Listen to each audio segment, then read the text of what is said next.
c'est une phase qui vient après tout ce qu'on vient de dire, la phase d'acceptation, la phase des traitements, et ensuite il y a la phase de reconstruction. Et dans cette phase de reconstruction, il y a forcément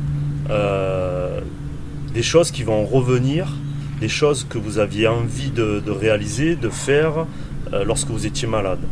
Je pense que toutes les personnes qui connaissent ou qui ont connu la maladie, le cancer,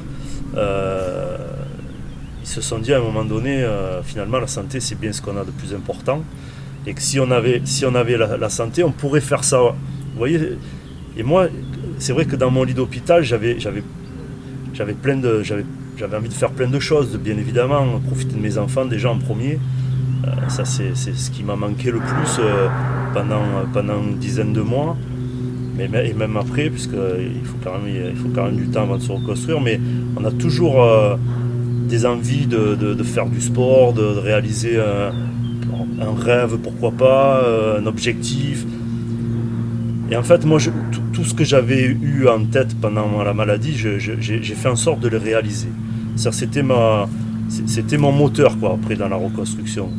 Une fois la phase aussi d'acceptation que finalement on pouvait avoir cette épée Damoclès au-dessus de la tête, mais que pour autant il fallait reprendre sa vie en main, et que la vie continuait, et qu'il fallait faire des projets, et qu'il fallait réaliser ce qu'on avait envie ou rêver de faire quand on était dans son lit. Et ça, c'est important dans la phase de reconstruction, de finalement ne pas se mettre de barrières et ne pas se raccrocher à ce mot cancer, à cette période de la maladie. Il faut pas facile d'avoir les outils, en fait, hein. C'est pas facile. Moi, ce qui m'a aidé encore une fois, c'est que j'étais sportif dans l'âme, et que finalement le sport, pour moi c'était une logique, donc je me suis reconstruit à travers le sport. Dès que j'ai pu recommencer à faire du vélo, j'ai fait 100 mètres à vélo, 200 mètres, 300 mètres, 1 km. J'arrivais tout juste à faire 2 tours de roue. J'ai fait 100 mètres en marchant, j'ai fait 200 mètres, puis je suis monté au Garlaban.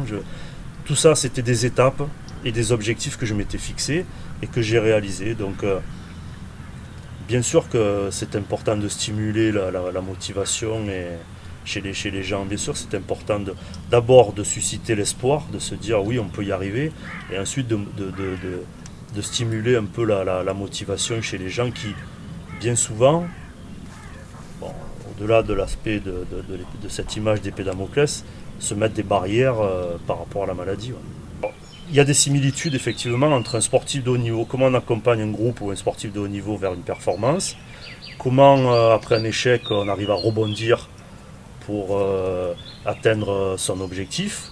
Et dans la maladie c'est pareil, c'est-à-dire que voilà, on a la maladie, comment on accompagne pour rebondir après la maladie. La différence entre les deux, c'est que dans le cancer on est dans la vraie vie, quoi. C'est-à-dire que dans le cancer, les gens avec qui je discute, avec qui j'ai des entretiens, il n'y a pas de triche, quoi. Il n'y a pas de tricheur. Les gens, ils sont dans la vraie vie, ils ont la mort en face eux, quoi. Donc là-dessus, c'est quelque chose. Alors je parlais du rôle d'entraîneur qui est hyper enrichissant, mais là, c'est encore un degré au-dessus. C'est-à-dire que bien souvent, j'en sors encore plus grandi moi que peut-être la personne en face moi. Je veux dire, c'est un échange qui est enrichissant des deux côtés. Et là, les gens ne trichent pas. Dans le sport, dans le foot, tu connais. Voilà. Parfois, il y a un peu.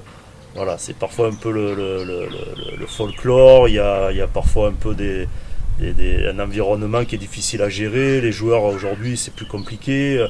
Donc voilà la différence entre ce que je fais aujourd'hui et ce que j'aurais pu faire en tant qu'entraîneur. Mais ceci étant, l'idée de transmettre et d'accompagner, parce qu'on peut accompagner